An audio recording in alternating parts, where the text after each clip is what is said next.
What's up, everybody? Jeff here, and I just got my hands on a copy of Port Royal. Huge shout out to the guys at Firelock Games for sending over a copy for me to check out. I've been looking forward to getting my hands on this for a really long time, and I actually just finished reading through the entire rulebook cover to cover. But before I talk a little bit more about that, I thought we should start off by just kind of checking out what's in the box.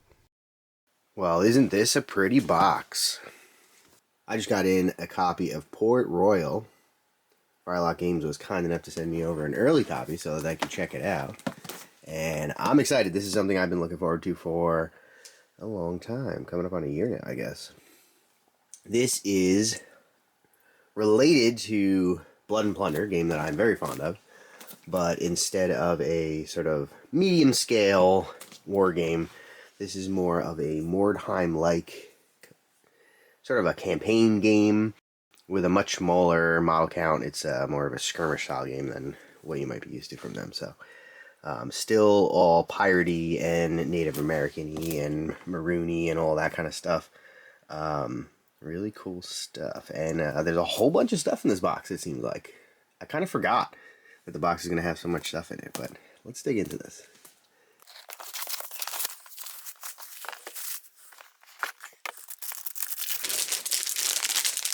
So we have a whole bunch of card. It looks like some punch terrain, which is cool. This is a somewhat unique setting, so there's a fair chance that if you don't play their other games, you may not have a lot of terrain that'll work for this. But historical is nice because you can kind of make a lot of different stuff work. If you have World War II terrain, probably fine. If you have medieval terrain, it's probably fine. It may not be perfect, but you really just need some buildings and some trees and stuff. Looks like we have a map here of Port Royal, Jamaica, which is cool. It's a little shiny. What has remained since the 1692 earthquake? Oh, so there's actually like a dotted line across the map that shows. I guess part of this part of the island was sunk into the ocean. Seems like a bad time. And we have a mat to play on. I'm sure this is going to be very shiny and hard to see on camera. That's usually how it works. Not so bad. Alright, so we got a little cobblestone road and some colored bushes and trees. Pretty cool. It looks like a 2x2, I guess. I think that's what this plays on. It's pretty small, which is cool. Nice and easy to set up. We've got instructions for the buildings. They look pretty straightforward. They're all kind of demolished. Again, kind of Mordheim-y. Most of the buildings are not in great shape. We've got some tokens and some measuring widgets. Long, medium, short. I played a demo of this game and thought I remembered a lot about the rules, but now that I'm trying to think of it, I don't remember a ton. I know the rules are pretty close to Blood and Plunder, but there's some significant changes, like there's a reaction system. Presumably these are just reloads. I guess taking cover, fatigue, you're familiar with if you've played Blood and Plunder. I'll just use the dice that I already have. I don't need any of those. These are probably objectives and things like that. I know it's got a big focus on like capturing objectives and getting loot, treasure, probably treasure chests, and barrels of supplies and stuff. Pretty cool. These look like they're just inch measuring widgets, which is pretty cool actually. A 1, 2, 3, 4. That is pretty handy, I think, in a lot of games. And you get 2 of them, which is nice. Pretty thick card, and it actually popped out of there really easily, which is nice. I hate when you get these and they rip when you try to pop the bits out. So if they're all like that, yeah, that's satisfying and comes out pretty good. So 10 out of 10 on that. It's the worst when you rip a ton of your tokens because they don't come out very easily. On to the buildings. So we have a bunch of like red brick buildings with some wood platforms.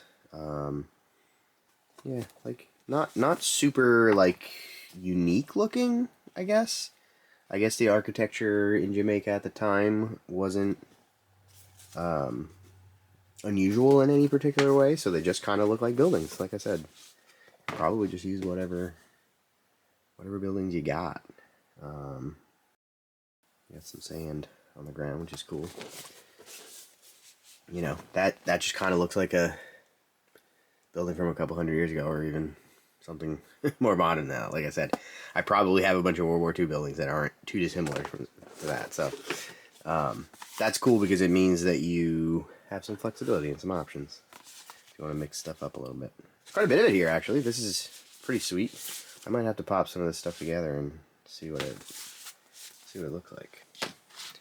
So we can see a couple of examples here of some of the terrain. We just have like a pretty simple little ruined wall section with some stands, and then one of the more complicated buildings. They're pretty cool. They're sturdy. I will say you want to be a little bit careful when you're putting them together, as with any terrain like this, because some of the flimsier bits, when you're punching the little holes out, it is possible to kind of mess them up in the process of punching those bits out. You can kind of bend some of the smaller sections or the thinner sections. These, of course, will be somewhat easy to bend, but you know, they're destroyed buildings, which is nice because if you destroy them more, it just adds to the flavor, you know?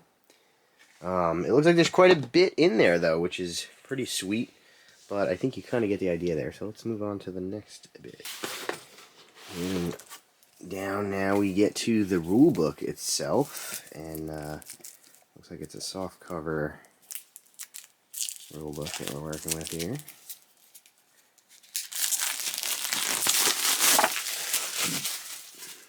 It's pretty substantial considering that it's a skirmish game, but I suppose there's a lot to cover considering campaign rules and solo rules and all kinds of cool stuff.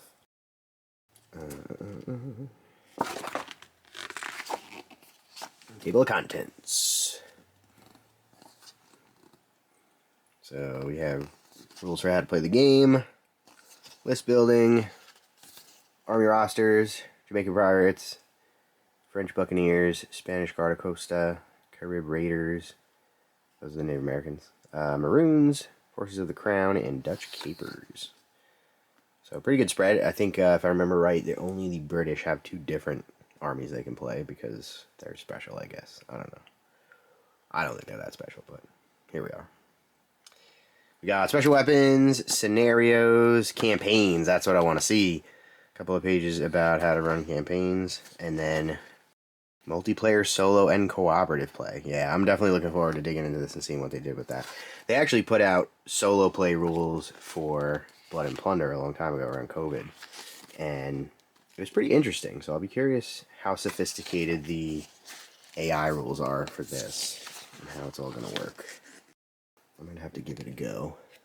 Get in the comments below and let me know if you'd be interested in seeing a little bit more about that. Yeah, I guess there's no reason to really dig in too far on this right now, but I'll definitely give it a once over and tell you what I think later on. Alright, we got some dice. Classic D10s. Black and 2 white. An interesting mix, 4 and 2.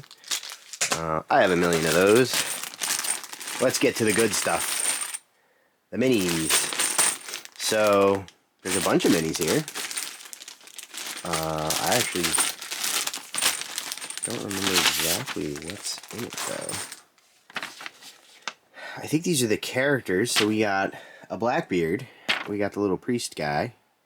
Oh, we got a monkey, because, you know, you need a monkey. Some corpses. Oh, so this is actually the sprue that has all of the equipment on it. So you get drumsticks, drums, cannon loading equipment, a banner, holder thing, I guess, treasure chest, and all, like, you get like a peg leg and a bird and all that kind of cool stuff. Interesting. So, does it also come with a pirate with a sailor sprue then? I don't know if you can make actual bodies out of all of those. Those are all the bases you hear jiggling around in there. So, that is what I was just talking about. That's got corpses, and it's got like the special arms and hands and stuff like that. This is a pirate's brew. 18th century pirates. This isn't the named pirate's brew, no. Is this a new? Is this a new sprue? It might be a new sprue. 1, 2, 3, 4, 5, 6 bodies. I see pistols. I see swords. I see some big guns. Huh. I can see a spike. Yeah, I think this is a new sprue. I'm going to have to double check on the Kickstarter info. It probably told me that one time. I probably used to know the answer to this question. But you get 2 of them. So I guess if this is just a bunch of pirates or sailors, is this just the sailor sprue from the multi-part kits? It might be. I don't know. It's been a really long time since I built any of them. I have a ton of them, but I haven't built them in a long time, so I don't remember. But it looks like you get 12 plus. This has a commander, a Blackbeard, some dead guys, and a priest, who I don't know if he's gonna work in your warband in this, but you get a decent chunk of models in the box. I suspect that's probably enough to at least get started for 2 players. I don't remember exactly how many characters you're gonna need on each side, but that's probably close to enough to run 2. And then we got a deck of cards, and I think this is not just an activation deck. This has a bunch of other stuff, so it's got actual like rules and scenarios and things. Let's check it out. Weapons. So we got reference cards, shooting weapons, melee weapons I, and melee weapons A. We've got event cards. Rain. Okay. These are handy. Scenario variations. Chaos and Calm. It's a little ways to spice up a scenario. That's cool. Deployments. Cool. So these are just mostly reference cards to make it super easy to jump into the game. That's definitely useful. I like it. More strike points. I don't want more strike points. I wonder if these are for controlling the enemy models if you play solo. Tide. Yeah, I bet these are what's controlling their behavior, depending on if they're winning, losing, or tied. For sure. That's probably it, because that's somewhat similar to how they did the solo play rules for Blood and Plunder. Yeah. So these are going to be really useful. Even if you're playing more traditionally, just having reference cards is always good, and equipment stuff. But this is what I'm really curious about, is how the solo play is going to work. But I'm going to dig into the rules more, and then I'll tell you what I think once I've had a chance to actually read them, instead of just guessing. If you're enjoying this video and you want to support the channel, then there's a couple of different ways that you can do that. The first would be to pick up some merchandise through my merch store. You can grab a t-shirt, a hoodie, a mug, a sticker, all sorts of cool stuff like that. You can also shop using my affiliate links, so if you're going to make any purchases from any of these companies, you can use the links in the description below to make your purchases, and it will go directly to supporting the channel at no extra cost to you. There's also a link for my Ko-fi if you would just like to give me a tip, or my Patreon if you want to support me longer term. I have a bunch of different tiers there, and there are all sorts of benefits available to people, such as early access to videos, ad-free videos, the opportunity to vote in polls about upcoming content, and extra entries into the giveaways that I run occasionally.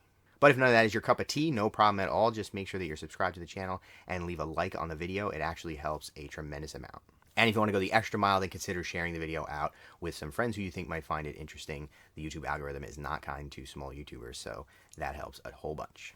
Other than that, consider joining the Discord, also linked in the description, where you can come and hang out with me and the rest of the community and talk games. But with that, let's get right back to the video. So now I've actually had a chance to read through the rules, so let's talk a little bit about that. First of all, I think if you play Blood and Plunder or any of Firelock's other games, then you know most of the mechanics for this game. It's very similar to the Blood and Plunder core mechanics. If you understand the way the dice rolls work and things like fatigue, a lot of that stuff is going to carry right over this game. Even the stats for a lot of the units are the same, which is a pretty interesting idea. And as far as I can tell, the special rules more or less do the same things that they do in Blood and Plunder, with some slight tweaks to account for the fact that this is a skirmish game. The biggest difference to the core system is that when you're doing an opposed test, so like if you're shooting somebody or you're fighting in melee, instead of rolling a die per body, because it's just going to be one model activating at a time, you're actually going to roll in sets of 3. So when you go to shoot somebody, you're going to roll 3 dice, and they're going to roll 3 dice to prevent. So that's a very slight difference, but I think it makes a lot of sense because it kind of allows the dice results to even out a little bit more. If you were just rolling 1 die, it would be very swingy. The next thing that I find kind of interesting is that you're going to compare those 2 dice pools, and the defender's results are going to cancel the attacker's results, and then any uncanceled hits will actually go through to try to cause damage. But then you also have to actually roll for damage to see if you successfully inflict damage. And the way that works is you're going to roll another d10, and you need to roll a 10 up, but that's actually going to be modified based on the number of fatigue points that the target model has and the strength of the weapon. Now, I actually found something kind of interesting because I'm a natives player, and I noticed that bows have special rules that mean that you don't add the fatigue, and they also don't have any kind of strength. So if I understand this correctly, in order to actually kill someone with a bow, you have to roll a 10. I'm not sure if there's any special rules that I'm missing that are going to make that a little bit more impactful. And obviously in Blood and Plunder, bows are harder to do actual damage with than firearms, which makes a lot of sense. But needing a 10 up seems pretty punishing. I don't know if that's going to be countered by the fact that you're going to get a ton more shots, because I guess theoretically you're going to be able to reaction fire with bows a lot more frequently, being that you don't have to reload them. So I'm not exactly sure how that's going to pan out in the balance yet, but that just seemed a little weird to me. But otherwise, all of the core rules seem pretty much like what you expect out of a game from Firelock. I think their rule systems are really well done, and I'm definitely looking forward to putting this one through its paces. The next section of the book gives you a whole bunch of rosters for all the different factions that are available in the game, and I'm not sure I've really wrapped my head around this yet. I think I actually have to try playing the game before I can really understand some of the significance of some of the things that are in here, but basically the way that the system breaks down is you have a bunch of characters available for every faction, and then you also have more like core unit types. And it looks like the characters are going to have more special rules, and they're also going to advance faster and therefore gain more special rules by leveling up through experience and things like that. They're all treated like individuals as far as the leveling up goes, and then all of your core units are going to sort of level up as a group. So if you have a bunch of Corsairs, for example, in your army, then they're all going to rank up and advance as a unit, even though they're going to act individually when you actually play the game. It looks like each faction is going to have a couple of special rules, and in addition, they're going to have a set of equipment that is available to them. And some of that is going to be common equipment, and some of that is going to be rare equipment, which is more limited. And then you're also going to have special rules that are available when you do character advancement at the end of any scenario, if you're going to be playing in more of a campaign style. And the way that that works is for every 3 experience and officer gains, they're going to unlock one, and for every 5 a core unit gains, they're going to unlock one. Now, the way the leveling up is going to work in the game is actually a little bit more complicated than that. There's a whole bunch of charts that you can roll on for various things, including injuries and buying new equipment and random events that can happen. There's a ton of stuff. And that's the stuff about this game that I find really exciting, because I think that's going to make for a really interesting experience if you can get a group together and actually play through a campaign. One of the things that will actually happen is you're going to roll on an exploration table in between missions, and this is going to generate a variety of different interesting results. It's kind of like the event table in Blood and Plunder, but there's way more results on it. So, for example, you might find a treasure map or some equipment or supplies or a variety of different things. And one of the results is actually that you find Henry Morgan's sword. And this is really interesting because it's like a special item that you get to use. You can equip it to one of your characters and give them a little bit of a buff. But then if anyone else in a future mission finds Henry Morgan's sword, then you have to fight over it. It actually generates its own new scenario where the two of you are kind of fighting to see who can lay claim to this sword, because there can only ever be one. I think that's a really interesting touch. I think that's a really cool way to add a little bit of unique flavor to a campaign, and it's unlikely that that's going to come up, but it'll happen maybe once or twice, and I think it'll be really cool to see that. Now, of course, your crew can get injured and can die, and your commander can even die, and he'll have to be replaced. And depending on whether or not you're able to pay your crew, they actually might mutiny and either overthrow the captain, or some of your crew members might just take off and leave. But if they stick around, you're going to be able to go through the advancement steps, and that's where you're going to be able to unlock new abilities or actually improve the stats of the particular models, in addition to buying them new equipment and stuff like that. The system even has a way to kind of check your power level. It's called infamy, and that's a way that you can sort of help to balance both by giving a slight advantage to somebody who has less infamy going into a battle, but also if somebody wants to jump in the middle of a campaign, or you just want to play a one-off game that's not going to be part of a campaign, it kind of allows you to tweak the power levels of the different players in the game. Now, another really interesting thing about this rule set that I was really intrigued by at first is that they have options in here for solo play and co-op play. And I find that that's actually something that's pretty difficult to implement in a full-on war game, because there's a lot of different things going on, and it can be hard for an AI system to really kind of get a good handle on that stuff without it feeling very robotic and a little bit clunky. But similar to the rules that Firelock put out for Blood and Plunder a couple years back, there's a couple of tables and things that you can reference that are going to determine how the opposing force plays if they're being controlled by the AI. And basically, you're going to draw a card off of a deck that's going to determine a semi-random result, and it's going to kind of decide how they're going to behave. And then depending on whether they're currently winning, losing, or you guys are tied, it's going to affect the types of actions that the enemy models are going to take. And then you kind of go through this flowchart where it determines the action priority, and the model can decide what it's going to do based on the circumstances that it finds itself in. Now, I obviously haven't had a chance to actually try this out yet, but if it works as well as it did in the Blood and Plunder solo play rules, then it's probably totally cool and totally fine. It's not going to feel the same as playing against a real-life player, but if you just want to kind of give the rule set a try, or you want to get some games in between your normal campaign games, then it's probably going to be super passable and interesting to check out and mess with. I think it seems like it strikes a good balance between like the level of complexity of actually implementing the system and how sophisticated the results are going to be. It could be way simpler, but it wouldn't feel very good, or it could feel a lot better, but also be super hard to actually like go through and figure out exactly what the opposing force is supposed to do. So I think this seems like it's a good middle ground between the two. It even accounts for certain things like special rules that the opponent's models might have. For example, if they have drilled, meaning they're better at shooting, then they're going to change some of the priorities that they implement when they're actually activating. Now, the last thing that I noticed here, and this was a little bit of a surprise to me, I'm not sure if this is something that they've talked about yet much. If they did, I have missed it, but they actually have a page for rules for implementing other factions from Blood and Plunder into this game. So there's only force rosters for a handful of factions, and there's pretty much one for each, except for the British, they get two. But if you want to just try to use a different faction from Blood and Plunder, it actually has a little table that kind of explains how to convert some of those rules over to this game, and it allows you to figure out what the special rules should do and what their training level should mean and all that kind of stuff. Now, again, I'm not sure that I'm familiar enough with the rules yet to really give any kind of take on how well this works, but it is definitely interesting, and I'll be curious if other people start messing with that, how that actually works compared to the default factions that are kind of designed for the game. Either way, always cool to have some extra options, even if it's not super well balanced. At least, you know, if you have a favorite faction and you are really excited to play them, then you can give it a shot. I'm really looking forward to trying this game out. I've been excited for it for a really long time, and there's a couple of locals in my area who have expressed some interest, so I'm hoping that I'm going to be able to put something together and actually get a campaign going. I haven't decided if I want to play the Maroons or the Natives yet, but I'm going to have to go take another look at the rules and make some lists and see which one kind of sparks my interest. But let me know what you think about all of that. Are you excited to get your hands on a copy of Port Royal? And which faction do you think you're going to be playing when you do get it?